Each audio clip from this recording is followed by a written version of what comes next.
dia, pessoal. Bom dia a todos. Aguardar só mais uns 2, 3 minutinhos. Já chamo a professora Maria Júlia para a gente iniciar o nosso workshop. Bom dia, Nilziane. Bom dia a todos. Professora Maria Júlia, você está por aí? Sim, bom dia pessoal, sejam bem-vindos.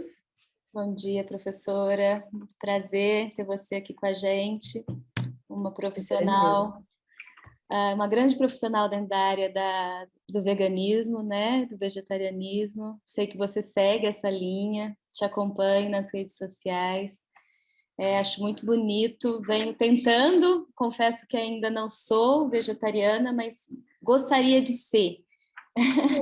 Por inúmeros motivos, não só pela saúde, mas pelos animais e tudo mais, tá? Que legal. Meu nome é Maria Fernanda, pessoal, eu sou vice-coordenadora acadêmica aqui do Instituto Universitário Vivesano, que está chegando agora em 2022 no Brasil. É uma instituição já muito reconhecida internacionalmente, principalmente na língua espanhola, então é muito difundida já na América Latina, incluindo o México, na Espanha, né? Já está em todos os continentes. E a gente chega então agora ao Brasil, na língua portuguesa. Queremos também atingir não só o Brasil, mas a gente também está em Portugal, né? Em todos os países de língua portuguesa. E a Maria Júlia está em Portugal, então estamos aqui agora em 2 países de língua portuguesa. Vou apresentar a professora Maria Júlia. Esse barulho é meus cachorros estão brigando aqui no fundo. Não tem muito barulho. Vamos lá, vou apresentar a professora. A professora Maria Júlia Rosa é mestranda em metabolismo e nutrição humana fala para mim, professora. Nova Medical School. Nova Medical School, a Faculdade de Ciências Médicas, né, em Portugal. Isso. Pós-graduada em Nutrição Clínica e Estética pelo Centro Universitário Cidade Verde, bacharel em Nutrição pela Metodista do Sul, mestre em Ciências Aplicadas em Pediatria, essa não. Bacharel em Administração de Empresas com ênfase em Comércio Internacional pela PUC do Rio Grande do Sul. Outras formações da professora: professora de pós-graduação das disciplinas de Dietoterapia 1 e 2, Plenitude Educação, professora de pós-graduação da disciplina de Microbiota Intestinal do Vegetariano. Eu adoro esse tema, estudo muito, estou escrevendo um artigo sobre o tema. Que bom. A microbiota intestinal, a importância da microbiota intestinal nos distúrbios neurológicos. Nutricionista-chefe do V, que é o Empório Restaurante Vegano, sócia-diretora do V, que é o Empório Restaurante Vegano, ministra curso de avaliação metabólica e nutricional do onívoro ao vegetariano, no Centro de Estudo do Metabolismo do Dr. Eric Slawich Geombaro, nutricionista voluntária do Departamento de Saúde e Nutrição da Sociedade Brasileira Vegetariana Brasileira, coordenadora da Sociedade Vegetariana Brasileira em Porto Alegre. Então, professora, seja muito bem-vinda. Eu vou agora desligar a minha câmera, pode compartilhar sua tela, mas eu vou estar aqui sempre com você e eu fico à disposição para qualquer probleminha, que não vai ter. Não vai. Então, deixa eu compartilhar aqui a minha tela e agradecer, então, né, o convite, agradeço a oportunidade, espero que seja proveitoso para todos que estão aqui presentes e espero que seja também leve, né, aí a nossa horinha e meia de aula e discussão. Bom, então a minha ideia é trazer bastante da prática, né? Eu não sei quem está aqui se já é da área ou não, mas vai ter um pouquinho, né, de mais assim aprofundado em ciência, mas também algumas questões práticas para quem quer aplicar no dia a dia. Então, já foi apresentada, vou passar essa parte e queria já começar a entrar, né, um pouco na área do vegetarianismo, se vocês quiserem também comentar ali no chat quem é vegetariano, quem é vegano, quem está interessado, curioso, quem é da área, quem não é. Depois eu gosto de ler, né, e saber um pouquinho de vocês. Mas então, o vegetarianismo, ele costuma ter alguns pilares, as pessoas têm as suas motivações para adotar o vegetarianismo, e nós consideramos que existem esses três pilares que eles são interligados, né? Algumas pessoas adotam o vegetarianismo por um motivo e começam a entender um pouco mais e acabam vendo outros motivos também, mas os três principais motivos são os animais, as pessoas e o planeta. Vou pincelar um pouquinho essa parte dos três principais motivos, e depois vamos falar mais sobre nutrição. Então, em relação aos animais, né, já se sabe, temos uma declaração que foi feita em Cambridge em 2012, em que oficializou o que já sabemos, né, que os animais eles têm senciência, ou seja, eles têm capacidade de sentir algum tipo de emoção, eles têm alguns substratos neurológicos que fazem eles terem, né, algum interesse à própria vida. Sabemos, né, que se nós tentarmos fazer algum mal ao animal, nos aproximarmos de um animal até um pouco mais selvagem, a tendência é que ele fuja, ou até que ele tente nos atacar. Então, esse cuidado, esse interesse à vida, ele é próprio dos animais, dos seres com senciência. Diferente, por exemplo, de plantas que não têm sistema nervoso central, não têm substratos neurológicos e não, né, fogem ou lutam contra a gente. Então, essa é a grande diferença, né? E muitas pessoas, ao perceberem isso, decidem, então, tornar-se vegetarianas, né? Então, esse é um ponto bem importante, bem crucial. E tem essa campanha, por exemplo, da Sociedade Vegetariana Brasileira, que eu gosto muito, em que eles questionam, né, por que nós amamos uns animais e comemos outros, né? Qual que é a linha de diferença para um animal e outro, se são, né, bichinhos da mesma forma, tem dois olhinhos, tem focinho, tem boquinha, né? O que eles têm de diferente entre um e outro que nos faça escolher um para amar e outro para fazer, né, para um churrasco. Então, essa linha é a nossa percepção, é a nossa atuação e é isso que o vegetarianismo questiona. Em relação ao meio ambiente, nós temos assim, uma base sólida de evidência, né, do quanto a pecuária precisa de recursos do nosso meio ambiente para gerar, então, né, a sua produção. Por exemplo, o gasto de água ele é imenso para a produção de carne bovina, não só pelo consumo do animal, quanto para a produção de ração para esses animais, o espaço que o animal utiliza, os seus dejetos que vão também para os rios, enfim. Então, tem muito gasto, né, de água para 1 quilo de carne, por exemplo, vai de 10 a 20 mil litros de água.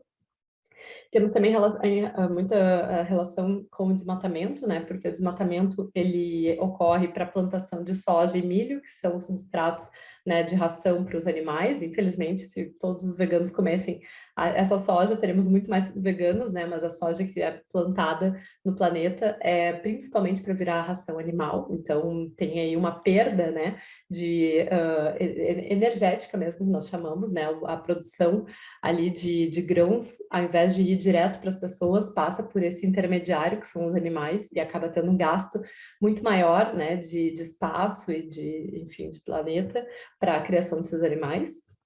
E isso também impacta na liberação de emissão, né, de CO2, né, o gás carbônico, enfim. Então, tem toda uma rede aí de gasto de planeta para a produção, né, de animais. Então, é bem interessante, quem quiser até se aprofundar.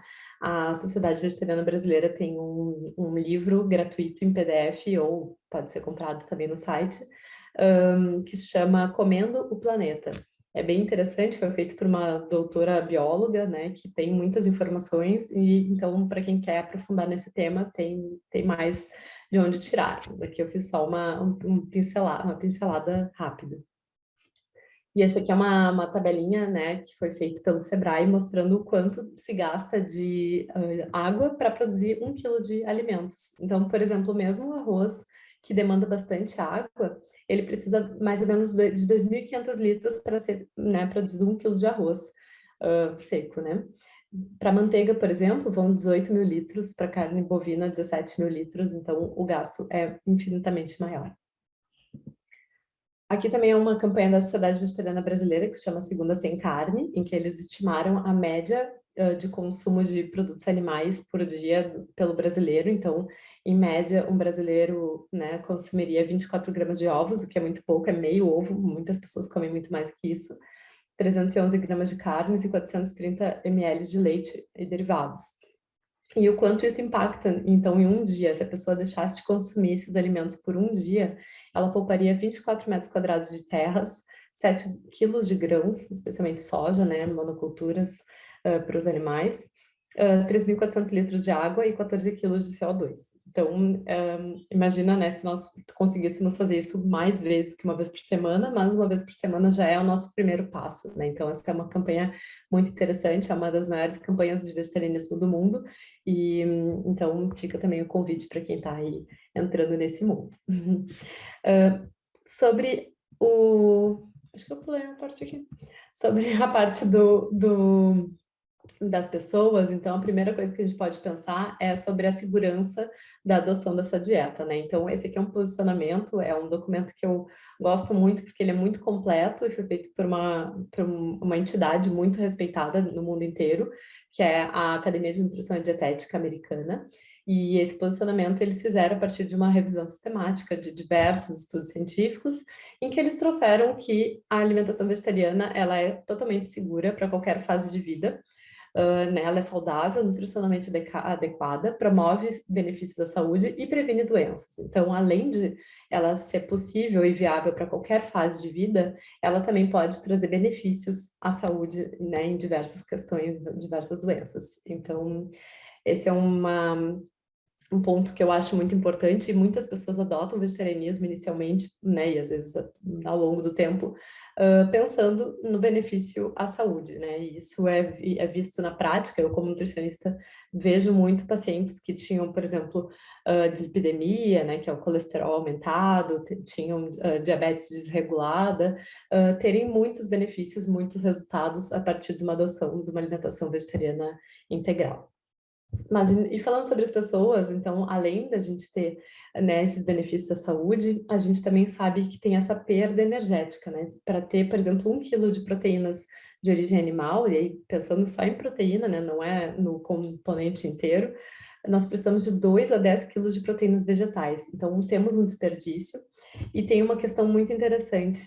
Temos, atualmente, no mundo, todos os anos, são abatidos em torno de 70 bilhões de animais. Todo ano morrem 70 bilhões de animais para virarem comida. E temos, né, 7,8 bilhões de pessoas no mundo. Então, 1/10 dessa população são pessoas. E temos aí 10 vezes mais, né, animais sendo mortos. E temos 1 bilhão de pessoas passando fome. Então, essa conta, ela não fecha, porque os animais, eles recebem comida e as pessoas, muitas delas, não. Então, se nós conseguíssemos gerenciar melhor esses recursos, muito possivelmente isso seria, né, uma forma também de reduzir essa miséria alimentar que muitas pessoas passam. Então, é um questionamento e é também uma busca aí por uma vida, né, um pouco mais justa para todos os seres humanos, né? E, além de tudo, a pecuária também ela tem muita relação com escravidão, né? Com condições análogas à escravidão. Então, temos aí vários aspectos da parte das pessoas, né? Para pensar no momento que pensamos em decidir, né? Em optar pelo vegetarianismo. Fora isso, existem outras motivações, né? Parte de espiritualidade, pessoas que praticam yoga, às vezes decidem por também não consumir carnes. Tem até alguns tipos de música que estimulam a redução ou até a retirada do consumo de carnes. Tem pessoas que simplesmente não gostam. Então, é só para pincelar algumas questões, né? Falando sobre motivações. Então, falando basicamente do vegetarianismo no Brasil, tivemos aí a última pesquisa sobre vegetarianismo pelo Ibope foi em 2018, em que 14% das pessoas se declararam vegetarianas. Então, foi até uma surpresa interessante, né? Praticamente 30 milhões de pessoas se declarando vegetarianas no Brasil. E a pesquisa anterior tinha sido em 2012, em que tinham 8% das pessoas se declarando. Então, isso, né, representa um crescimento de 40% ao ano no número de vegetarianos no Brasil. Então, é uma tendência muito interessante. 30 milhões de pessoas é 3 vezes a população inteira de Portugal, então tem até uma campanha da Sociedade Vegetariana também, que é Somos uma Nação, né? Nós somos uma nação de vegetarianos vivendo no Brasil, espalhadinhos, nós estamos por aí.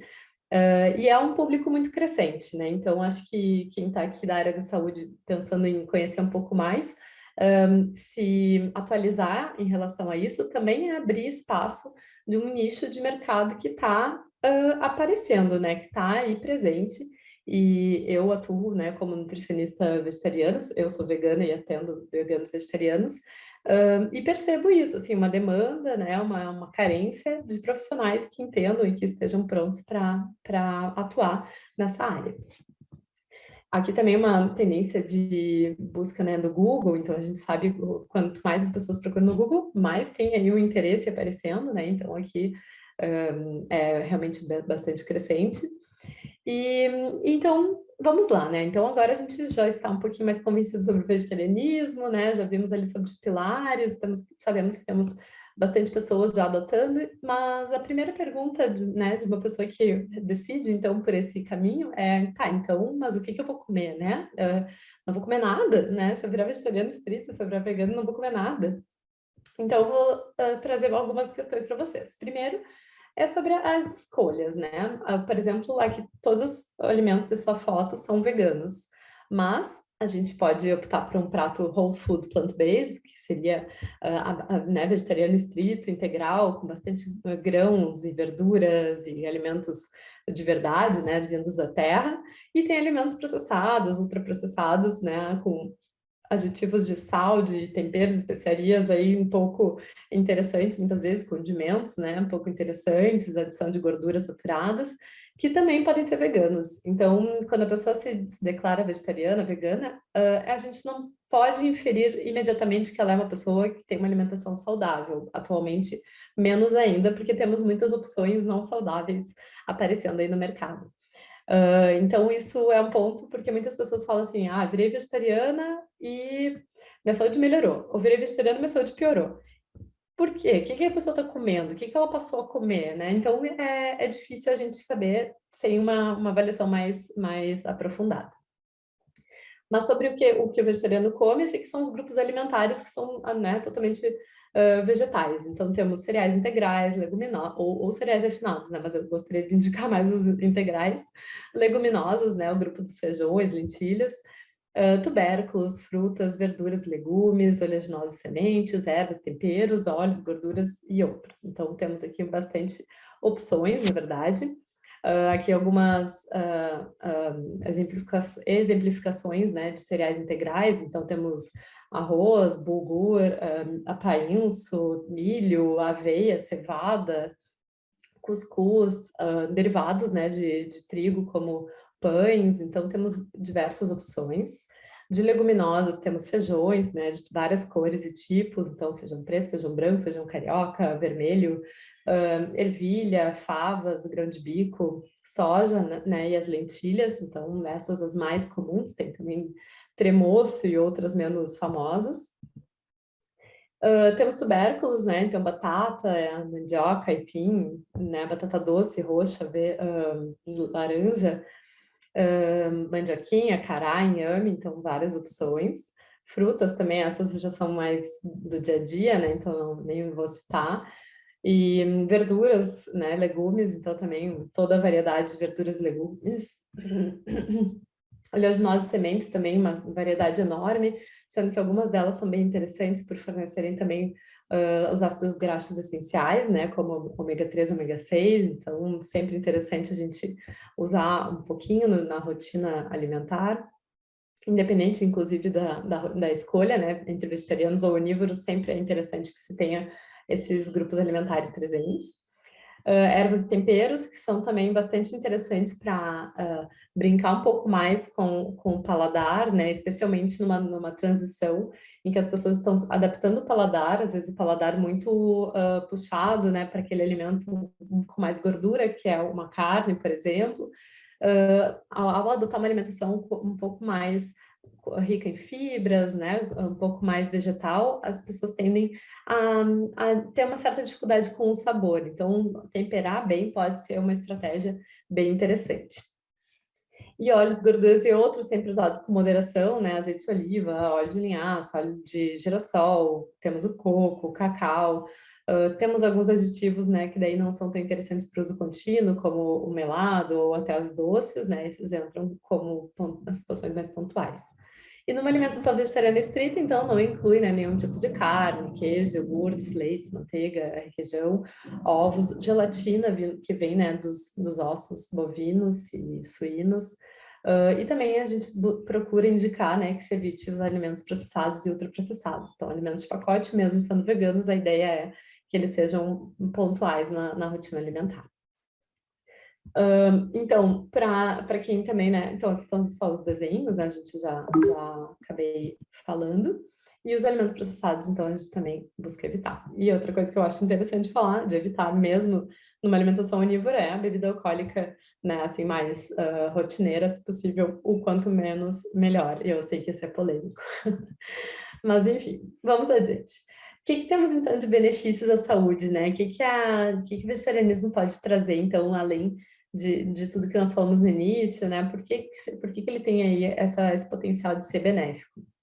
Primeiro, a gente sabe que tem alguns fatores de estilo de vida que podem influenciar na expressão dos nossos genes. Então, nós podemos ter uma tendência genética a algum tipo de doença, mas se nós adotarmos um estilo de vida saudável, né, a gente temos alguma chance, pelo menos, né, a não expressar aqueles genes que poderiam nos levar a alguma doença. Então, os fatores que estão mais relacionados a essa melhora, né, de funcionamento do nosso organismo são uma alimentação mais vegetariana e integral possível, isso já temos, inclusive, a Organização Mundial de Saúde falando, a prática rotineira de exercícios físicos, uma adequação de sono, um controle de estresse, talvez os mais difíceis, né, especialmente do estresse, abstenção do consumo de álcool ou consumo mínimo, né, e eventual, e abstenção do consumo de cigarros e outras drogas. Então, esses são os pontos, né, base. Acho que tem mais um que eu citaria que atualmente eu percebo que tem muita dificuldade, né, muita deficiência no consumo de água, né, então uma adequada hidratação também acho que poderia entrar aqui. Mas então, em relação à prevenção de doenças, nós sabemos que as doenças crônicas não transmissíveis, que são aquelas que nós desenvolvemos ao longo da vida por propensão genética, mas também por hábitos, né, de estilo de vida como esses anteriores que eu citei, eles representam atualmente 70% das mortes do mundo, sendo a primeira, número 1, as doenças cardiovasculares, né? Então, sabemos o quanto é importante nós entendermos o que está acontecendo, né?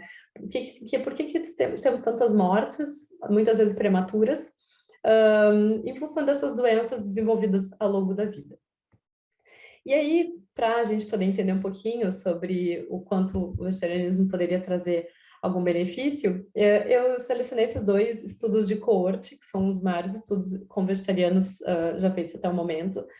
Um deles é feito ainda, né, está em andamento, os 2 estão em andamento, mas um é nos Estados Unidos e outro é na Inglaterra. Nos Estados Unidos, eles pegaram uma população adventista, que já são naturalmente, assim, tendem a adotar uma alimentação e uma rotina mais saudável, então já temos assim, todos no mesmo viés, digamos, de serem um pouco mais saudáveis. E esse estudo, ele vem acompanhando desde 2002 um grupo grande de pessoas, né, mais de 96 mil pessoas. E aí vamos ver os cortes que foram fazendo, né, ao longo desse período de avaliação. E o de Oxford também tem 65 mil pessoas participando e começou em 93. Então, realmente, são estudos bem grandes e longos, né? E aí aqui eu fiz um resuminho simples, claro, para trazer para vocês, mas das reduções do odds ratio, que se chama, né, que são as chances de risco, né, para alguns tipos de doenças que eles observaram ao longo desse período. Então, quem adotou alimentação vegetariana estrita ou vegetariana ovo-lacto, dependendo do grupo analisado, teve redução no risco de desenvolver doença cardiovascular. Esse primeiro número que eu coloquei é em relação ao dos adventistas dos Estados Unidos e o outro é em relação ao de Oxford na Inglaterra. Então, teve uma redução no risco de desenvolver doenças cardiovasculares, né? Tiveram uma redução, em 42% nos Estados Unidos e em 23% no da Inglaterra. Em relação à hipertensão arterial, que é também uma comorbidade que leva a doenças cardiovasculares, já é uma doença cardiovascular que pode levar a outras, né? Também reduziu bastante, né, as chances de se desenvolver, então 75% nos Estados Unidos e 55% na Inglaterra. Em relação ao diabetes tipo 2 também, que é uma área que eu gosto muito de estudar, inclusive tem um artigo publicado sobre isso, a redução do risco também foi enorme, né? Então 62% para os adventistas e 38% na Inglaterra. Câncer é um pouco mais subjetivo, porque depende muito do tipo do câncer, mas também teve uma leve redução, né? E foi significativo, então 19 de chances, né? Não é redução de incidência, de chances de desenvolver, tá? 19% nos Estados Unidos e 8% na Inglaterra. E doenças renais também é interessante a gente pensar. 52% nos Estados Unidos e 30% na Inglaterra.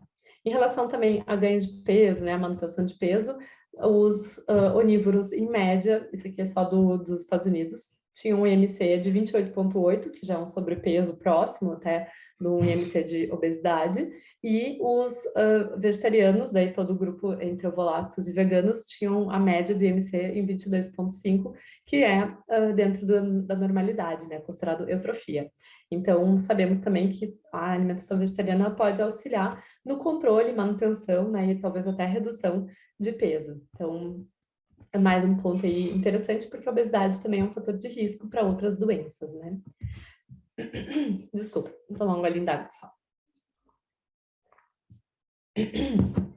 Mas então, o que tem a ver? O que pode estar tendo na alimentação vegetariana que é diferente da alimentação onívora? Qual será que é o segredo, né? Então, os estudos demonstraram que o grande segredo é que a alimentação vegetariana ela é mais rica em fibras. E aí, como nós falamos no início, né? Eu gosto muito da área de microbiota, assim como a professora Fernanda. E as fibras, elas alimentam a nossa microbiota, elas alimentam as bactérias boas do nosso intestino. Então, elas têm, hoje em dia a gente sabe o quanto elas têm um papel aí de proteção à nossa saúde, o quanto nós temos uma simbiose com diversas bactérias no organismo. E as fibras alimentam essas bactérias boas. Então, esse é um dos pontos cruciais, não só pelas bactérias, né? As fibras também reduzem a glicemia, né? Nós não temos uma absorção tão rápida da glicose no sangue, até as próprias gorduras também não são tão rapidamente absorvidas, então temos aí um benefício ótimo em relação ao consumo de fibras. E a alimentação vegetariana estrita, integral, né, sem aditivos, sem alimentos ultraprocessados, ela é extremamente baixa em gorduras saturadas também. E as gorduras saturadas, elas já estão extremamente relacionadas com doenças cardiovasculares, com aumento de propensão a diabetes, né, e várias outras doenças. Por exemplo, na Associação de Cardiologia Americana, a indicação de consumo de gorduras saturadas ao dia é de 5 a 6% do total calórico. No Brasil, a indicação é até 7%, então seria um pouquinho mais. Eu gosto de tentar trabalhar com o mínimo possível, ali abaixo de 6, pelo menos. Mas só para termos uma ideia, eu fiz o cálculo do quanto isso equivaleria numa dieta, por exemplo, de 1.600 calorias. Dariam 13 gramas no máximo de gordura saturada por dia. Numa dieta de 2.000 calorias, seria 16 gramas. De 2.400, 19 gramas. Esses números eu gosto de trazer só para nós agora cairmos na realidade sobre o quanto o ser humano está exagerando nesses níveis de gordura saturada. Para terem uma ideia, então, uma carne mais gordurosa, como uma carne de porco, ou uma bisteca bovina, num filé de um tamanho médio, não enorme, mas também não tão pequeno, já tem muito mais que nós deveríamos comer no dia. Então, um pedacinho de carne, né, no dia já extrapolaria nosso limite superior de consumo de gorduras saturadas. Um Big Taste, né, um hambúrguer do McDonald's um pouquinho mais cheio daqueles hambúrgueres que eu não poderia nem chamar de carne, já tem ali 24 gramas também de gordura saturada. Bacon também tem bastante, né? Daí uma carne mais magra, uma carne bovina magra, 18 ainda assim, mesmo sendo magra, ela tem gordura saturada, né? Uma costela, os próprios chocolates, né? O chocolate, o cacau em si já tem também gordura saturada, ainda mais se for ao leite, ele fica ainda mais saturado, né? Claro que aqui hoje em dia eles estão mais magrinhos, daria uns 4 quadradinhos, 60 gramas, mas já chega no nosso limite, dependendo do total calórico diário. E aí ainda, por exemplo, o creme de leite, né? Meia caixinha tem 12 gramas, então mistura ali o creme de leite com chocolate para fazer uma caldinha, um ganache, pronto, já extrapolamos, dobramos o máximo diário. Pizza, 2 fatias de pizza com queijo, só com queijo, né? Ah, não, mas eu sou ovo-lacto vegetariano, né? Tô super bem aqui, super saudável. Talvez não tanto, porque a gente também pode extrapolar, né? 2 fatias, se nós comermos 3, 4 fatias, já passamos bastante aqui também, e isso é só uma refeição no dia, não são todas, né? Os óleos, né? Óleo de coco de palma também são esses óleos de palmeiras tropicais, eles não são indicados para consumo frequente em função de terem muita gordura saturada também, assim como manteiga e banha, né? Então, até se quiserem optar por um óleo no dia a dia, minha indicação é sempre o azeite de oliva extra virgem. E aqui, enfim, vocês tirem um print, né? Depois façam aí um levantamento, uma autoanálise, mas infelizmente essa é a realidade, né? Os alimentos processados, alimentos à base de laticínios, né? Com manteiga, enfim, queijos e carnes, são realmente os mais ricos em gorduras saturadas. Aqui, então, seguindo na minha tabelinha, daí podem também tirar print e depois fazer uma análise. Então, vocês veem que é fácil, sem querer, extrapolar uma alimentação, né, o limite ali da alimentação da gordura saturada. Então, pensando aí em benefício à saúde, esse talvez seja um dos grandes pontos, uma das grandes vantagens da alimentação vegetariana. Ela é naturalmente baixíssima em gorduras saturadas. Mas, além disso, outros benefícios, né, da alimentação vegetariana é que ela maximiza os efeitos protetores. Por exemplo, ela é muito rica em componentes antioxidantes, compostos anti-inflamatórios, que são, né, fitoquímicos, fitoenzimas. Para terem uma ideia, tem um estudo que analisou, né, os compostos antioxidantes dos alimentos e fez uma tabela separando os alimentos animais e os vegetais. E os alimentos vegetais, eles tinham 64 vezes mais teores antioxidantes em relação aos alimentos animais. Então, no momento que a gente retira 100% dos componentes animais e passa a consumir somente os vegetais, a gente está maximizando. Aí está tendo um retorno no meu áudio, talvez alguém esteja com o microfone ligado, deixa eu confirmar. Acho que é o Nilziano. Nilziano, por favor, desligar o áudio, obrigada. Obrigada. Então, a gente estava comentando sobre, no momento que nós, então, passamos a consumir basicamente alimentos vegetais, nós estamos maximizando esse consumo de alimentos mais anti-inflamatórios naturalmente, né? Então, esses componentes coloridos aqui das verduras, né, das frutas, eles são altamente antioxidantes, anti-inflamatórios ao nosso organismo.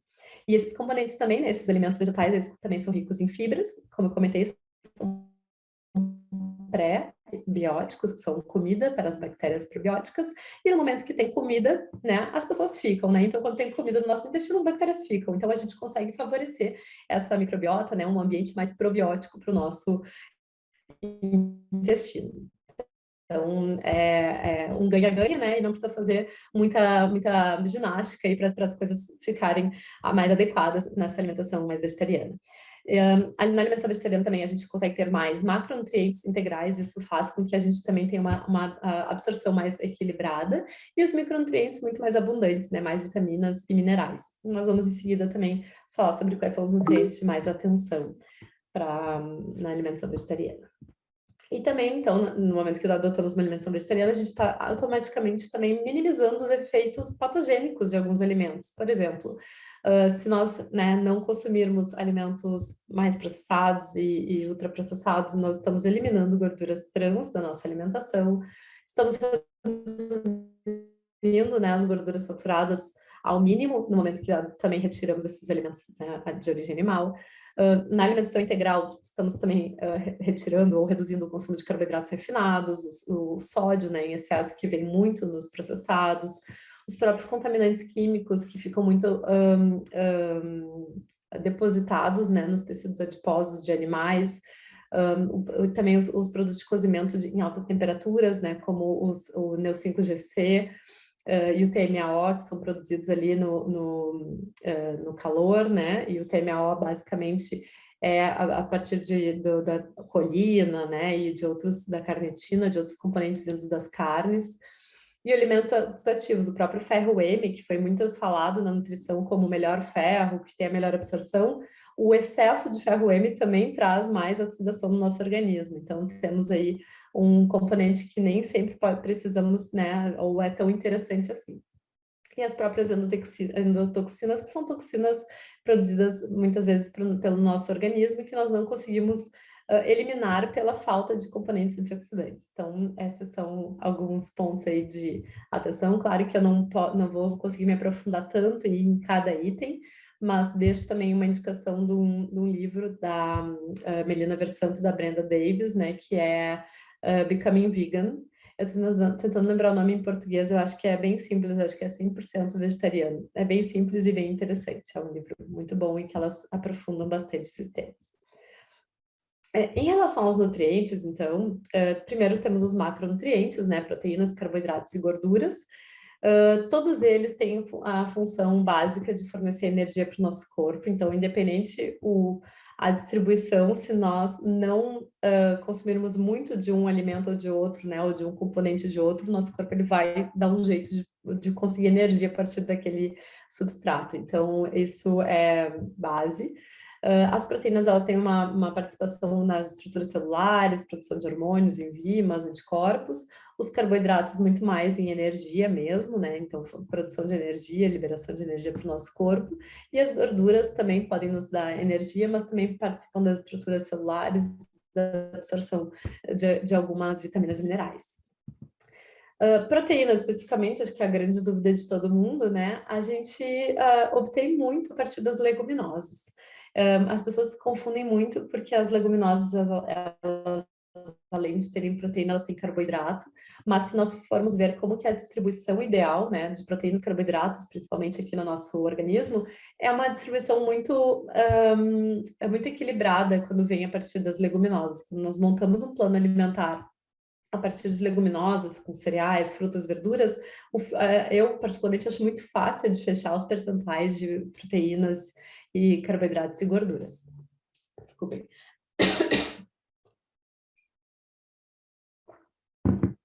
Inclusive, eu montei alguns cardápios para um livro que foi publicado faz pouquinho, é um livro gratuito pela International Vegetarian Union, que se chama o Guia Vegano. Ele foi feito pelo Dr. Eric Slewich. Desculpa, eu vou ter que tossir novamente só um pouquinho.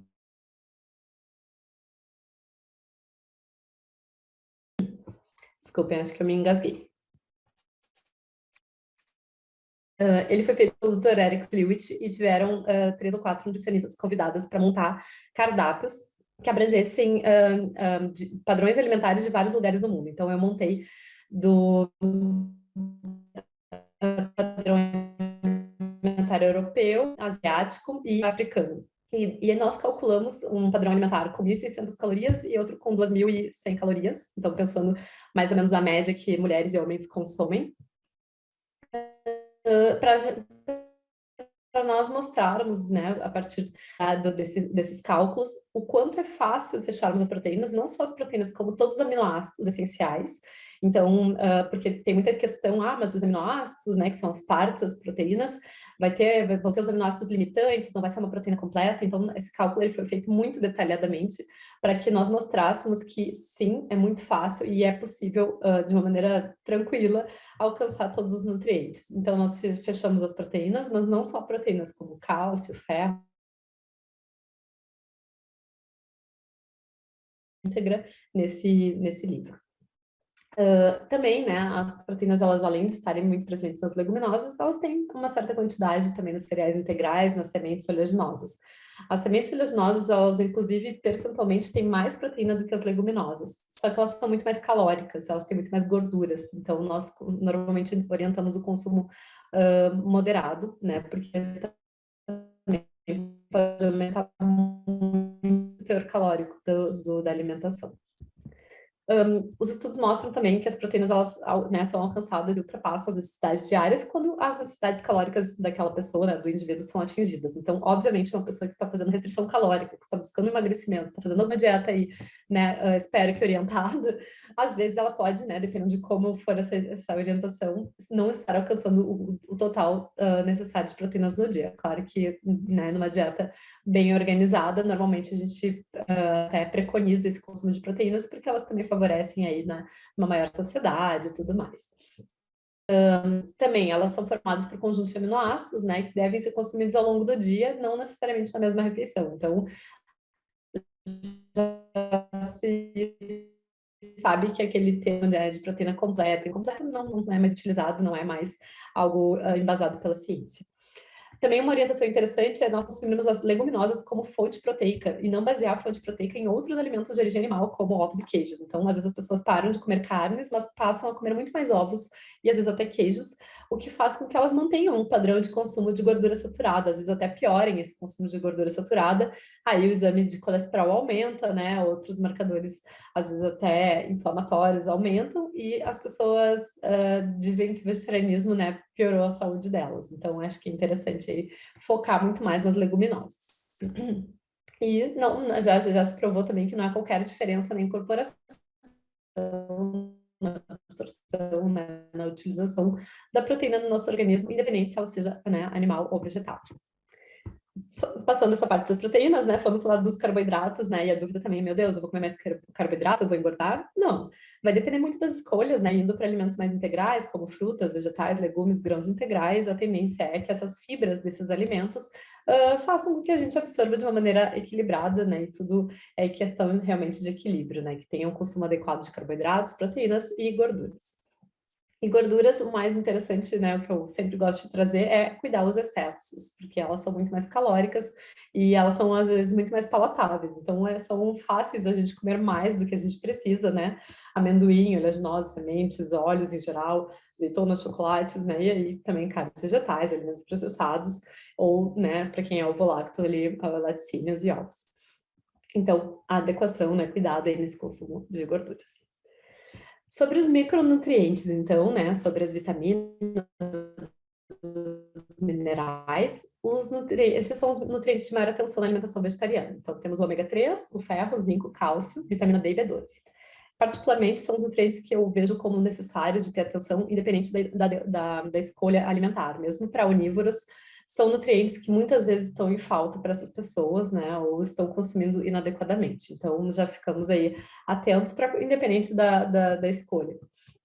Mas sobre vegetarianos, então, vamos começar aqui com o ômega 3. Primeiro, estudando, entendendo um pouquinho mais. Primeiro, a gente sabe que nós consumimos o ômega 3 na versão inicial, digamos, né, ainda não útil, digamos, ao nosso organismo, que é o ácido alfa-linoleico, ou ALA. E no momento que nós consumimos, ele é convertido em EPA. E depois a versão final, digamos, é o DHA. O EPA e o DHA já são úteis para a redução de inflamações do nosso organismo. Sabemos que eles podem atuar na baixa do nosso colesterol e triglicérides. Então, temos aí alguns pontos já assim, bem comprovados cientificamente em relação à importância do ômega 3 no nosso corpo.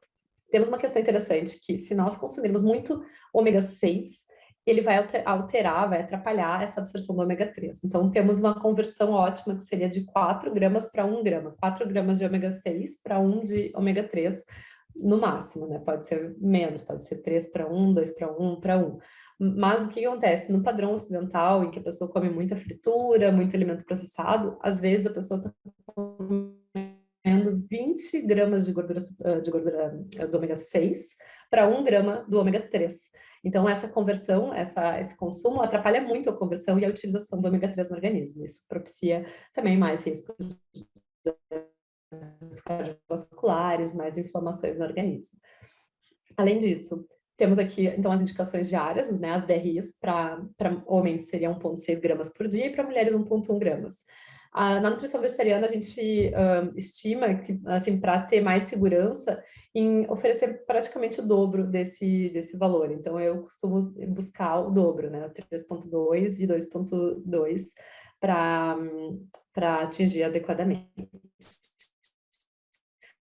Mas, para termos uma ideia, se nós fôssemos seguir as 10, seriam 9 gramas de chia por dia, já alcançaríamos a necessidade do homem, né? Então, eu já pensei no limite superior. A linhaça seriam 7 gramas, o cânhamo não é muito usado no Brasil, né? Mas seriam 18 gramas e as nozes também 18 gramas. Então, só para termos uma ideia que não é um altíssimo consumo, né? É fácil de incluir, às vezes, uma vitamina no smoothie, ou em cima de uma salada, né? E a gente já atinge bem as necessidades do ômega 3 diário. Em relação ao ferro, é um nutriente também que as pessoas ficam muito confusas e acham que tem muito risco aí de redução de consumo, mas não tem uma prevalência de mais deficiência entre vegetarianos do que onívoros. Então, a prevalência de deficiência ela é muito ocorre muito, né, em mulheres em idade reprodutiva ou atualmente, né, em pessoas que menstruam, né, porque temos também as mulheres trans, não, os homens trans que são que menstruam. Então, essa falta de ferro pode ter muito mais relação com a perda menstrual do que com o consumo adequado ou não. De qualquer jeito, temos que pensar que nós precisamos atentar às fontes, né? Então, as fontes alimentares são as leguminosas, vegetais verdes escuros, sementes oleaginosas e até os derivados de cana. Claro que a ideia não é usar melado e açúcar mascavo para ter fonte de ferro, mas como uma ideia, né? Entre optar por um açúcar branco ou um açúcar mais integral, é possível que a gente também se beneficie um pouquinho com as fontes de ferro. Temos também alguns fatores que estimulam a absorção do ferro. Então, por exemplo, associar uma fonte de vitamina C à refeição pode aumentar em 4 vezes a absorção do ferro. Então, a gente pode pensar em 75 miligramas de vitamina C, vai aumentar 4 vezes a absorção de ferro daquela refeição. É bem interessante, vale a pena a gente investir nisso, né? Então, a sugestão é sempre, né, uma fruta, por exemplo, que tenha vitamina C logo após ou junto à refeição, já vai facilitar bastante a absorção desse ferro. Desculpa. Aminoácidos sulfurados, por exemplo, o brócolis, a couve, né, que são bastante ricos em enxofre, né, podem ajudar bastante também na absorção do ferro. Quando nós temos baixos estoques de ferro, nós temos mais hepcidina, né, no nosso intestino, que é um componente que vai facilitar a absorção. Então, só o fato de ter baixo estoque já facilita a absorção do ferro também. Alimentos com vitamina A, beta-caroteno, né? Então, tanto os alaranjados quanto os verdes escuros têm bastante vitamina A, também podem ajudar nessa absorção. E os ácidos orgânicos, como a vitamina C, o próprio vinagre, também são interessantes para melhorar essa absorção. Então, assim, se formos pensar, são várias coisas em uma, né? Seria um prato que tem, por exemplo, um arroz integral, um feijão, um brócolis, né? Ou uma couve, um limãozinho, né? Uma frutinha de sobremesa e pronto, já temos as fontes e a melhora da absorção. E mais uma questão seria deixar a leguminosa de molho por pelo menos 12 horas, porque isso também facilita a melhor absorção. A gente reduz o teor de ácido fítico, que é um componente que atrapalha a absorção de alguns minerais, como o ferro e o zinco. Outros fatores que inibem daí, né, que vão atrapalhar a absorção, seria a associação do cálcio junto com a fonte de ferro. Então, acontece muito de pessoas que adotam o ovo-lacto vegetarianismo, passam, por exemplo, a comer queijo, né, junto com a refeição, fazem, às vezes, algum vegetal recheado com queijo, né, passam a comer, enfim, mais lanches, enfim. E o cálcio presente naqueles laticínios vai atrapalhar a absorção do ferro. Então, tende até a ter mais deficiência entre ovo-lacto vegetarianos do que vegetarianos estritos. Os caseínofosfolipídios também presentes nos laticínios, também inibem a absorção. O ácido fítico, como eu comentei, né, presente ali nas leguminosas, que a gente, né, deixando de molho, já tende a perder, né, reduzir bastante. Polifenóis, né? Então, por exemplo, o suco de uva, o vinho tinto, ou os alimentos muito pigmentados, roxos, também podem atrapalhar essa absorção. Então, não indico, né, o consumo de vinho, por exemplo, junto com a refeição. E uma baixa acidez gástrica, né? Então, pessoas, por exemplo, que tomam os prazóis, né, os inibidores de bomba de próton, podem estar, às vezes, tendo uma redução dessa absorção de ferro, né? E isso é uma questão aí a se observar.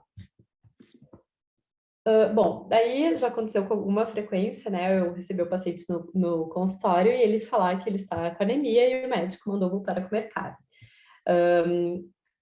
só para termos uma ideia, né? 100 gramas de um filé mignon, por exemplo, cozido, tem 2,9 miligramas de ferro. Considerando que a gente absorve, né, das carnes de 10 a 35% do total do ferro, isso seria uma absorção de mais ou menos 1 miligrama de ferro consumindo 100 gramas de carne. Para nós atingirmos a necessidade diária, e eu não estou falando nem para correção, isso é a necessidade básica, nós precisaríamos de 18 miligramas para mulheres e 8 miligramas para homens. Numa correção, nós vamos para 60 miligramas, 40 miligramas, dependendo, até 150, 200 miligramas de ferro no suplemento, né, por dia. Vocês acham que teria como, no momento que a pessoa voltar a comer carne, ela conseguir reverter essa anemia somente comendo carne, sem uma suplementação? Acho que não, né? Porque teria que comer muita carne, teria que comer mais de 1 quilo, 2 quilos, 3 quilos de carne para chegar ali numa quantidade mínima, né, de correção. Então, não levem, né, se vocês já ouviram isso, por favor, não levem isso a sério e, infelizmente ou felizmente, né, a melhor forma e a forma mais garantida e adequada de corrigir uma anemia, né, uma falta de ferro, anemia ferropriva, seria com suplementação e, né, orientada por uma pessoa que entenda sobre a avaliação de exames. Então, não tem uma indicação nutricional para, né, de uma pessoa com anemia ou uma pessoa com qualquer outra questão para voltar a consumir carnes, tá? Não temos indicação aí para essa volta. Em relação ao zinco, eu não vou me aprofundar muito porque ele é parecido com o ferro em relação às fontes, também temos aí nas leguminosas, nas sementes, castanhas. Os vegetarianos também não têm mais deficiência que os onívoros, é um nutriente que tende a não ter tanta deficiência, mas é um nutriente de atenção, porque às vezes realmente não tem esse consumo adequado aí das leguminosas, dos grãos, né, das sementes. E a deficiência ela pode trazer alguns sintomas aí, né, de dificuldade de cicatrização, baixa imunidade, às vezes o cabelo começa a cair, fica um pouco mais quebradiço, né, baixa produção de colágeno e algumas questões de pele, às vezes até acne. Então, eu brinco que é um nutriente que é fácil da gente desconfiar dele quando né, as queixas elas estão nesse sentido assim mais estético. Em relação ao cálcio, os ovo-lacto-vegetarianos às vezes até ultrapassam as necessidades, o que também temos que nos atentar, porque o excesso de cálcio não é interessante, mas isso acontece com aquela, né, por aquela questão de às vezes reduzir então o consumo de carne, ou retirarem as carnes e passarem a comer mais laticínios. Isso pode ser bom por um lado, mas nem tão bom por outro. Então, aí é a atenção ao equilíbrio. A absorção do cálcio também depende dos oxalatos, então é interessante a gente cuidar, porque os oxalatos eles atrapalham a absorção, né? Então, por exemplo, a beterraba crua, o espinafre cru e o próprio cacau, eles têm muito desse oxalato de cálcio que atrapalha a absorção do cálcio, né, dos alimentos. Os fitatos também, então no momento que a gente deixa as leguminosas de molho, a gente já está melhorando essa absorção. E o excesso ou a falta de fibras também pode alterar a absorção do cálcio. A falta de fibras porque muda o pH intestinal, isso também pode atrapalhar. E o excesso, né, porque realmente não está tendo, às vezes até tempo, do nosso corpo ter esse período aí de digestão. Também a falta ou o excesso de proteína, o excesso de sódio e a falta de vitamina D também interferem na absorção. Então, o cálcio ele tem um metabolismo muito singular, porque falta e o excesso vão atrapalhar, né? Tem que ser as coisas muito mais equilibradas nesse aspecto. Mas só para a gente entender uma questão que eu acho curiosa, o leite de vaca, por exemplo, em 100 ml, né? Ele tem 117 miligramas de cálcio.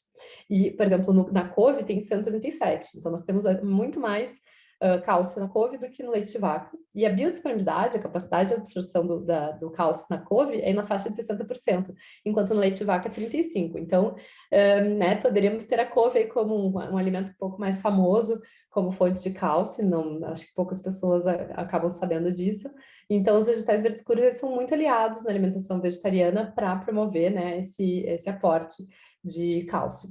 Claro que nós precisamos, né, achar formas interessantes de incluir esses alimentos, porque o leite de vaca ele entra de uma maneira mais simples, digamos, né? Serve um copo e toma. A couve a gente vai fazer às vezes um suco verde, vai fazer refogado, vai colocar um recheio de alguma torta, né? Mas ele vai entrar como um complemento interessante, né, na alimentação vegetariana. O tofu, quando é coagulado com cálcio, também tem uma boa quantidade. O gergelim, ele é um campeão, né, bastante rico. Também nós não vamos consumir 100 gramas no dia, mas, né, colocar ali 10 gramas numa refeição, em cima de uma salada, enfim, pode ser uma estratégia interessante. Temos também um que não está aqui na minha tabela, mas que é extremamente rico, que eu descobri faz pouco, que é a semente de papoula. Semente papoula tem 1.400 miligramas em 100 gramas, né, de 1.400 miligramas de cálcio. Então, também é super interessante, né, incluir em smoothie, em saladas, enfim, né, a gente pode aproveitar bastante. Algumas oleaginosas, né, amêndoa, como a campeã, o amendoim tem uma certa quantidade, e uma forma simples também é para quem adota alimentação vegetariana estrita e gosta, né, gostava de consumir mais leites de vaca, poderia adotar um leite fortificado. Tem algumas marcas no mercado que tem até o dobro de cálcio que teria no leite de vaca. Uma delas, se eu não me engano, é a marca Silk, ela tem o dobro de cálcio em 200 ml, né, se fosse comparar, seria ter na faixa de 400 miligramas em um copo de 200 ml.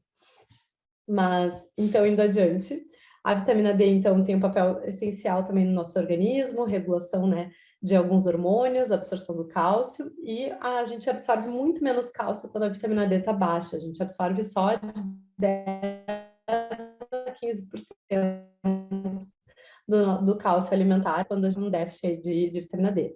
Quando a gente está com o nível mais adequado, a gente vai até 80% da absorção. E vegetarianos e onívoros têm a mesma prevalência de deficiência, a gente, né, infelizmente, vive no momento da sociedade em que a gente pega pouco sol em geral, e dependendo da latitude, a gente também vai ter menos, né, enfim, exposição solar. Então, além de pensar na exposição solar, a gente também tem que pensar na proteção, né, dos raios, e muitas vezes a suplementação é a forma mais garantida, mais fácil da gente chegar lá. Vitamina B12, uma vitamina também com bastante deficiência entre onívoros. Os onívoros muitas vezes nem pesquisam e mal sabem, né, que estão deficientes, mas acontece com alguma frequência. O que a gente precisa pensar é que a atenção ela tem que ser a mesma, tanto para onívoro quanto para vegetariano. Tem o meu caso, né, quando eu decidi virar vegana há 8 anos atrás, fui fazer um exame de sangue completinho, né, para entender melhor como é que estavam as coisas, pensando em iniciar a alimentação vegetariana.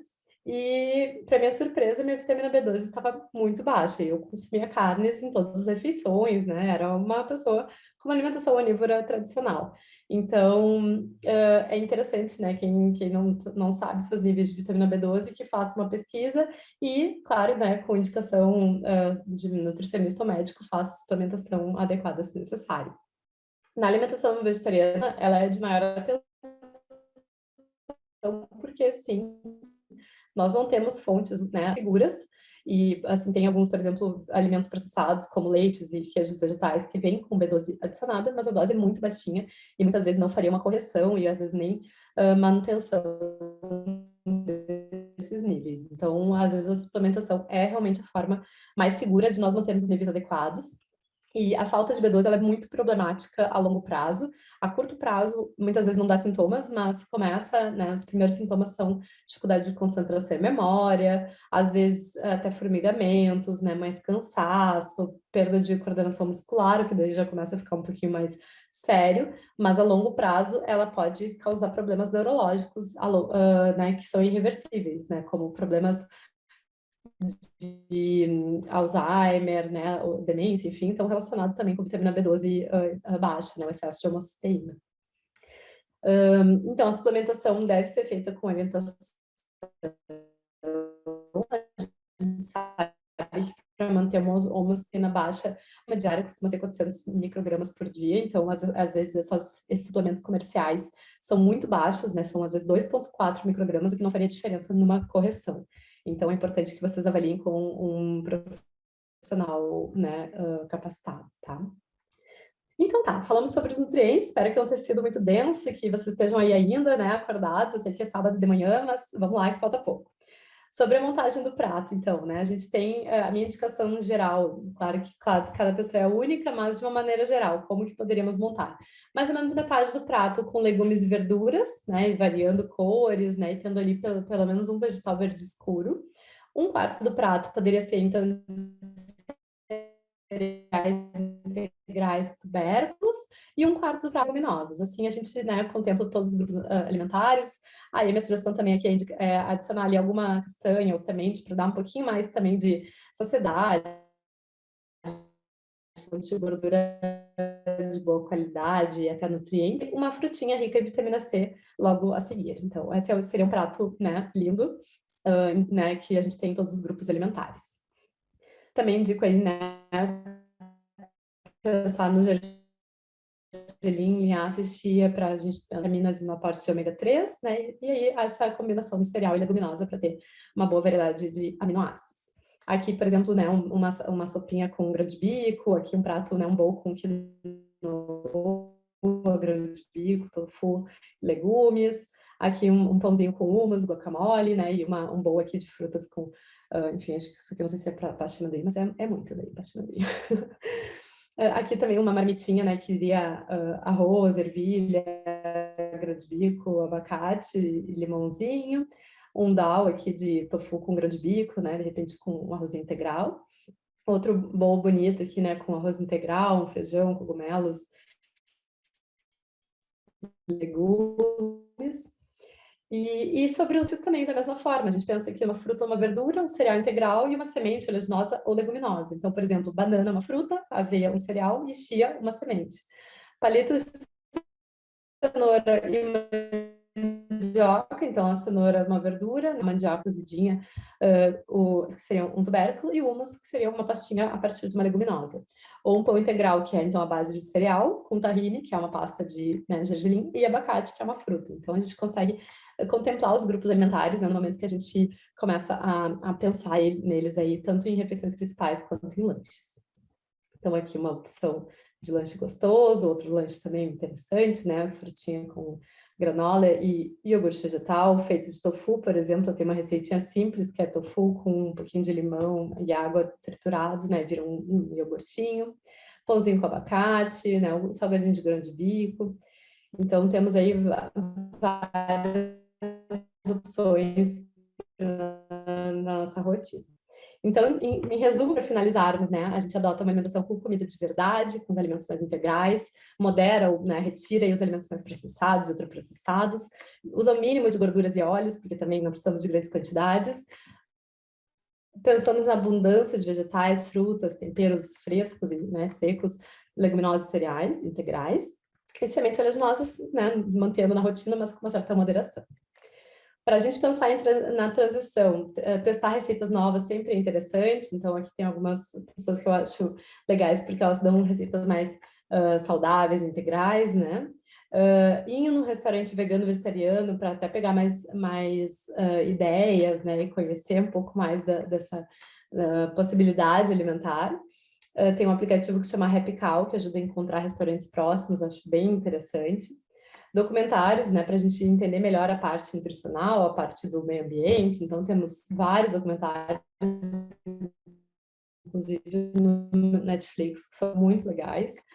E conhecer outros vegetarianos. Às vezes a gente se sente meio só, né, porque na família, nos amigos, talvez sejamos os primeiros, né, os únicos. Então, quando a gente se associa, às vezes, a ONGs, né, agora que as coisas estão facilitando um pouco em relação à pandemia, que estão tendo já encontros mais presenciais, talvez em algum piquenique, algum encontro, ou até encontros online mesmo. Então, isso pode ajudar bastante nesse primeiro momento.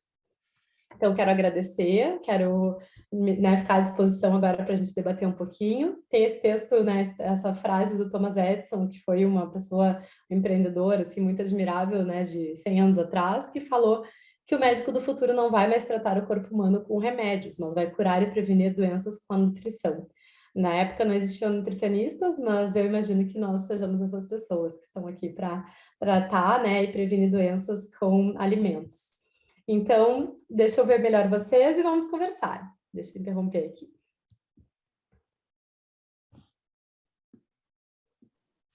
Parabéns pela aula, professora. Foi ótima. Legal. Que bom, fico feliz. Muito. Interessante, muita coisa interessante. A couve, né, como ela é rica em cálcio. Super, A gente super. sempre pensa, né, no leite e derivados mesmo como reposição. Muito legal. Tem algumas perguntas aqui. Eu vou começar a fazer, tá? Então, a Aline Fávero Excelente apresentação, professora Maria Júlia. Tenho uma pergunta. O que você pensa sobre o uso de agrotóxicos que afetam não somente os vegetais, mas também peixes do oceano? Ou seja, somos envenenados aos poucos, em doses homeopáticas, através do consumo desses alimentos. Seria esse mais um incentivo para que a pessoa não vegetariana se tornasse vegetariana? Ou o Sim. contrário, né? A pessoa fala, mas aí a gente não come carne, mas se intoxica por agrotóxicos, né? O que você tem a dizer sobre isso? Fiquei bem feliz com essa pergunta, porque ela é o tema da minha dissertação de mestrado. Então, eu estou imersa nesses artigos científicos sobre os componentes, né, que são chamados de poluentes orgânicos persistentes, são chamados carinhosamente de POPs, que são os resíduos dos agrotóxicos, não só dos agrotóxicos, mas também de componentes químicos da indústria, né? Por exemplo, os componentes que se usam até em roupas, que ficam depositados no meio ambiente. Esses POPs, eles ficam depositados principalmente em gorduras, eles têm uma natureza que é chamada de lipofílica, ou seja, onde mais ficam depositados é em gorduras. Agora, vamos pensar, né, até um pouco no que eu comentei aqui do nosso, enfim, da estrutura da apresentação. Onde tem mais gordura são nos alimentos de origem animal. Os animais, eles são expostos a componentes com agrotóxico a vida inteira deles, porque eles comem ração com agrotóxico, né, a soja e o milho com agrotóxico, são principalmente para esses animais, né? Eles passam a vida toda deles, né? Um boi, por exemplo, fica 3 anos comendo bastante ração, nem sempre o pasto está disponível, depende da época do ano, depende do tipo de gado, né? No Brasil até tem um pouco mais de gado de pasto, mas muitas vezes ele recebe complemento alimentar, não, eles, inclusive, tivemos um caso aí de uma fazenda que deixaram os animais para morrer, né, sem dar qualquer complemento, e eles morreram, efetivamente, então não era só o pasto, né? Então eles recebem essa ração. E o que acontece? O animal está comendo uma ração com agrotóxico e esse agrotóxico está ficando depositado na sua gordura. E então o alimento animal ele tem muito mais resíduo de agrotóxico do que o alimento vegetal em função disso. Os alimentos que mais tem alguns estudos científicos que eles analisaram quanto tinha desses componentes, né, desses resíduos de agrotóxico por alimento, por tipo de alimento. Os alimentos que mais tem são os de origem animal, especialmente os laticínios e os peixes. Então, manteiga tem bastante, queijos tem bastante e peixes tem bastante em função também da cadeia trófica. Quanto maior o peixe, mais gorduroso o peixe, mais resíduo de agrotóxico ele vai ter. Carnes gordurosas também tem bastante, né? Então, mesmo os vegetais recebendo agrotóxico, a acumulação não existe, né, numa cadeia.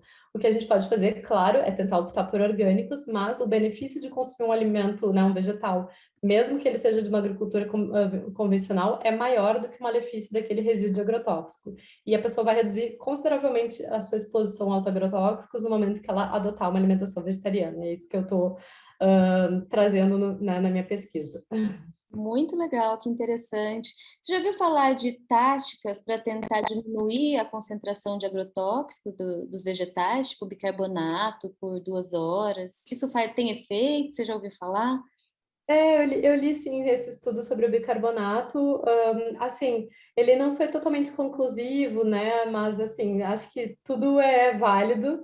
Mas entre assim, todas as possibilidades, o ideal seria realmente que consumíssemos os que não tem, né? Mas sim, tem essa possibilidade de usar Tá. o bicarbonato para tirar o agrotóxico. Bom, a Michelle pergunta como aumentar, 2 perguntas. Como aumentar a produção de colágeno e como orientar alguém que pensa em retirar a carne de sua dieta, mas que tem receio por gostar do sabor da carne, né? E por bater na Uhum. tecla da praticidade, de que talvez então a dieta vegetariana seja um pouco mais complicada, não prática, né? Uhum, tá. Bom, sobre o colágeno. O colágeno ele é uma proteína produzida pelo nosso organismo. Para a gente ter uma produção adequada de colágeno, nós temos que pensar em consumir adequadamente proteínas, não precisa ser em excesso, mas também não pode ser em falta, né? E tem algumas vitaminas e minerais que estão presentes também nessa produção. Então, vitamina C e zinco, por exemplo, são os 2 nutrientes cruciais para a produção de colágeno. Então, também temos que pensar na adequação desse consumo, né, na rotina alimentar. O que atrapalha a produção de colágeno Por exemplo, o tabagismo, né, o consumo de alimentos mais oxidativos, então até pensando naqueles antioxidantes que a gente viu que tem muito mais presentes, né, na alimentação vegetariana. A alimentação vegetariana poderia ser benéfica também nesse aspecto, mas nós não temos como fazer uma produção de colágeno acima do que o nosso corpo quer, né? Às vezes a gente quer alguma coisa para o nosso corpo não quer pra gente, né? Então tem aí uma dissonância nas nossos quereres. A gente pode tentar suplementar colágeno, só que o nosso corpo ele não vai fazer mais colágeno do que ele precisa. Ele vai quebrar aquela molécula de colágeno e vai jogar para a parte do corpo que ele quiser, né? Não precisa necessariamente, ou não necessariamente vai virar, né? Vai tapar essa ruguinha que está aparecendo aqui. E, infelizmente, o envelhecimento ele é natural do ser humano, né? E nós temos que talvez nos aceitarmos um pouco mais nesse aspecto, porque infelizmente é natural que a gente tenha uma queda de produção de colágeno. O melhor que a gente pode fazer é ter uma vida saudável, um sono adequado, fazer exercício, se alimentar adequadamente e, né, passar um protetor solar. Perfeito. A gente não, né? As pessoas sempre perguntam muito do colágeno, se gasta tanto com suplementação de colágeno, É, né? Os é, estudos são um pouco contraditórios, alguns até falam que então, tem efeito, mas a gente acha que esses que falam que tem efeito tem um certo viés, né? Muitos mostram é. que essa suplementação não tem tanto efeito, né? Que a gente realmente tem que começar a aceitar que a idade chega e com ela o colágeno diminui. A, É, Bá- a eu acho Bárbara, que eu tô... pode falar, professora. Desculpa, eu não respondi a segunda pergunta dela, que era da retirar a carne. É Ah, verdade. tá. Desculpa, acho que deu uma travadinha. É, acho que deu uma travadinha, eu acabei te interrompendo, desculpa. Mas sobre a questão da carne, então, primeiro, eu acho que quando a gente tem uma motivação mais forte, o gosto, por exemplo, a praticidade são questões que acabam sendo secundárias, na minha opinião, né? Claro que isso são opiniões daí.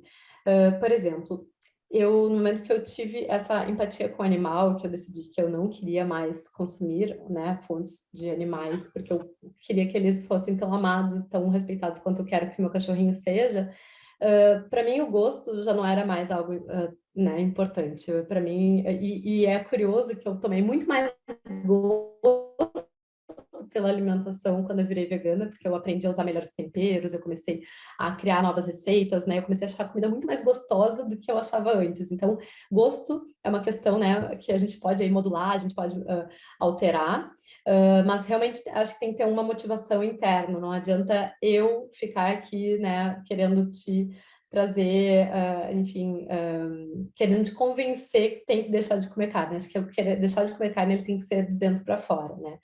E a praticidade da mesma forma, a gente acha caminhos de deixar prático, por exemplo, eu já deixo os grãos cozidos, né? Então já tenho várias porções prontas.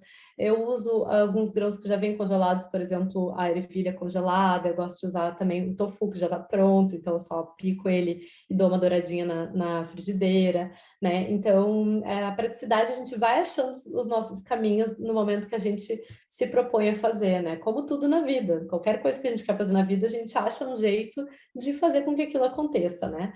Então, eu acho que é muito mais de dentro para fora do que eu aqui convencer sobre, né, essas questões.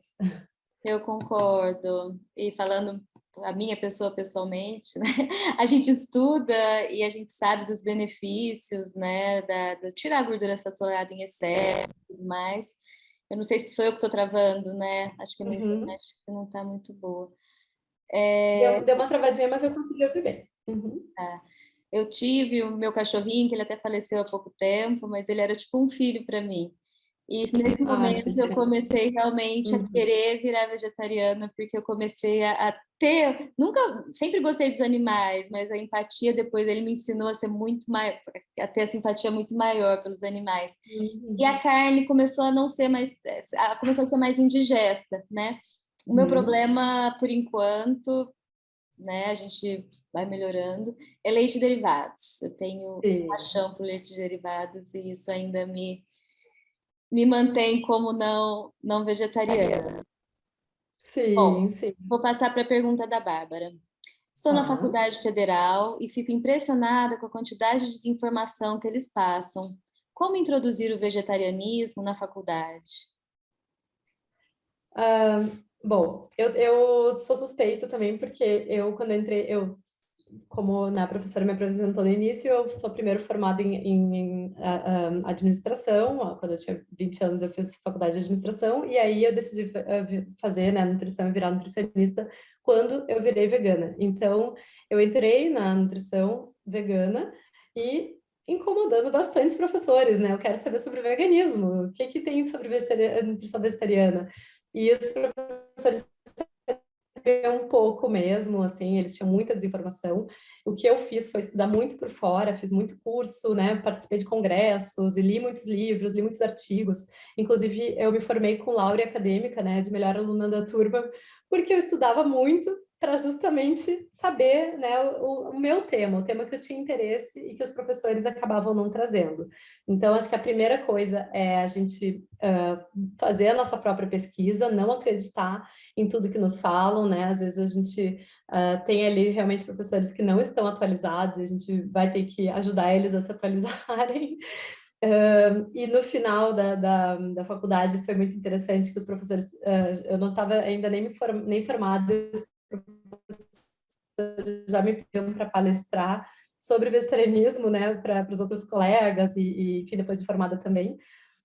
Mas o que tem acontecido muito atualmente é as ligas, né? A Liga de Nutrição Vegetariana, por exemplo, tem na USP, tem na faculdade que eu me formei, que é o IPA, no Rio Grande do Sul, tem nas federais do Sul também, que eu conheço. Então, talvez iniciar uma liga de vegetarianismo, convidar colegas que têm esse interesse para promover palestra, promover grupos de estudos, até alguns estudos científicos de revisões sistemáticas, junto com algum professor. Isso são algumas possibilidades. Muito legal. Eu me formei em 2004, então eu sou da Uhum. época ainda da proteína de alto valor biológico, de baixo valor biológico, isso caiu por terra, né? Sim, sim. As proteínas vegetais são tão nutritivas e repõem a necessidade de aminoácidos quanto as proteínas animais. E tem o ferro M não M, né? Que aí você mostrou que o Sim. ferro M, então, que eu também não sabia, ele pode ser tóxico. Sim, exatamente. Ele pode saturar, né, os nossos estoques de ferritina, só que de uma maneira não interessante, porque a ferritina em excesso ela também é um fator de predisposição à doença cardiovascular.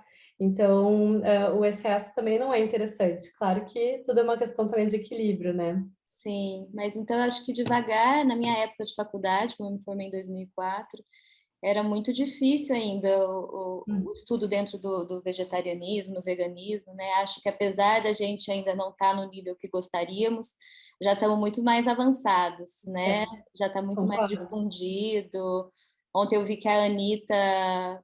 cantora, virou sócia de uma indústria de produtos vegetarianos, então as coisas estão tomando Uhum. uma proporção um pouco maior e isso é muito bom, né? A gente vai Claro. devagarzinho, eu devagarzinho atingindo o objetivo e chegando em mais gente. Eu sigo a Luísa Mel e ela fala que no começo Uhum. chamavam ela de louca, né?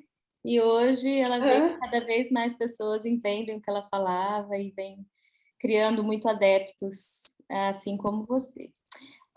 Eu vou puxar a sardinha então um pouco para o meu É. lado. Eu vi que você falou do sono, né? O meu doutorado foi em sono, eu trabalho com sono. Legal.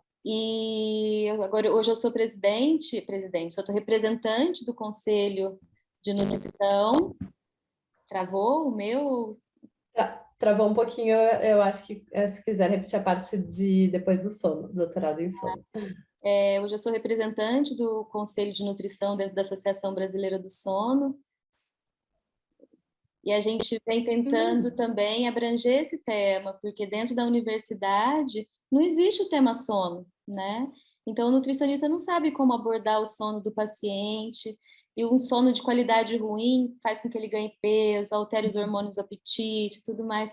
Então, é gradativo, e a gente tem que pensar que a gente não tem que seguir os nossos professores, né? A gente é a Uhum. nova geração e a gente tem que, então, tentar renovar e mesmo que esteja no começo, seguir o nosso caminho, os nossos estudos e tentar inovar e crescer a nutrição como um todo, né, para os profissionais e também dentro das faculdades. A Márcia está fazendo aqui uma pergunta Tem bibliografia falando sobre essa nova abordagem das proteínas? Da biodisponibilidade. Porque tive aula semestre passado ainda falando da proteína de alto valor biológico, olha só. Infelizmente, os professores não se atualizam às vezes, né? Assim, se quiser buscar por algum termo, temos o DIAS, né, que é o último termo de score de aminoácidos que é utilizado pela OMS. Depois do alto e baixo valor biológico entrou os PDCAs, né, daí passou aí por um período e passaram para o DIAS, que é um tipo de avaliação de adequação de aminoácidos, que mostra que, na verdade, né, não temos diferenças entre os tipos de aminoácidos. Tendo aminoácido, por exemplo, lisina, na carne ou no feijão, tá tudo bem, né? A lisina vai ser absorvida da mesma forma no nosso organismo, o que importa é o quanto tu consome até o final do dia. Então, aquele guia até que nós calculamos, né, o planejamento alimentar pode ser útil para realmente exemplificar. A Organização Mundial de Saúde, então, tem esse componente aí, essa forma de avaliação que é o DIAS. Essa avaliação de aminoácidos, ela foi feita muito mais para pessoas que estão em situação de desnutrição, né? Pessoas, por exemplo, que estão na África e que comem muitos tubérculos e às vezes não fecham os aminoácidos, do que para pessoas que têm, né, uma alimentação abundante, variada como nós temos. Então, essa questão das proteínas aí também tem muita desinformação, né? O pessoal querendo levar para outro parâmetro, que não é o parâmetro na qual esse modelo foi estabelecido. Eu tenho um artigo que eu posso deixar aqui já no chat, que é sobre alimentação vegetariana especificamente, ó, sobre proteína, que eu uso bastante até. E é esse próprio artigo que eu coloquei lá no início, que é o posicionamento da nutrição e dietética, né, da Academia de Nutrição e Dietética Americana, fala também sobre as proteínas e traz ali meio que um resuminho interessante. Então, temos aí bastante informações. Eu até vou aproveitar, acho que vou deixar, se eu tiver o guia aqui na mão, o guia de nutrição vegetariana. Legal. Para deixar para vocês. Eu não entendi muito a pergunta da Emanuela, mas essa aula vai ficar gravada. Não sei se é essa a pergunta, Manuela. Depois a gente vai disponibilizar no YouTube da Vivessano, se é esse o link que você pergunta. Está procurando, professora? Sim, achei. Vou colocar aqui, ó. Guia de nutrição vegetariana para adultos. Esse aqui é um guia que vale a pena. Ele é um pouquinho pesadinho, talvez não sei se vai demorar muito para ir, tá? Já anexei aqui, vai esperar um pouquinho. Mas ele é um guia muito completo, foi publicado esse ano e foi feito pelo Dr. Eric, assim, talvez a sumidade do vegetarianismo no Brasil. Ele estuda vegetarianismo há mais de 30 anos. Então, realmente ficou muito bom e tem muita referência. Então, daqui a pouco, se tiver, né, algum tema que queira aprofundar, tem toda a de artigos científicos que ele falou.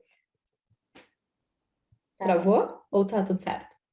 Travou, mas eu tô achando que é o meu. Tô até incomodada, não sei se... tá travando, sim. Algo...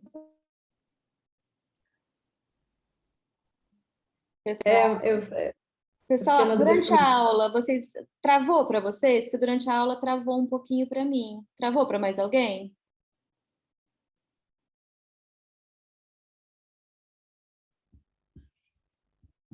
Temos uma mensagem. Um pouco, a Márcia falou. Talvez seja a sua. Travou um pouco, mas deu para entender. Deu para entender mesmo, mas travou um pouquinho.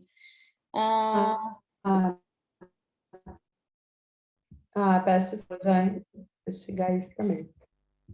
E já estava lendo aqui o pessoal se apresentando também no início, então vários estudantes de nutrição, teve aqui uma paciente minha, a Márcia, né, que legal. Então, fico feliz que estiveram aqui presentes, possam ter aproveitado um pouquinho.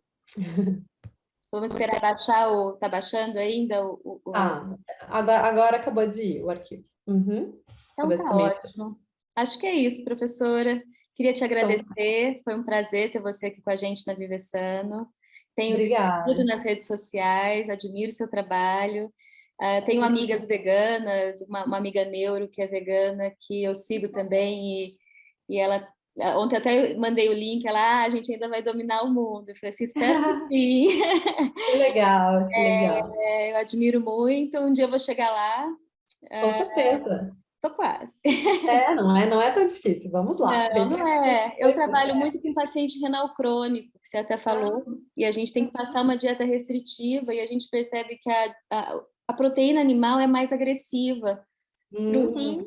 Então, mesmo que a dieta não seja tão restrita em proteína, eu tento passar uma dieta mais vegana, mais vegetariana, e eu vejo que hoje, eu falo para eles, as opções são muito maiores. Hoje não está mais tão difícil como era Sim. antes, né?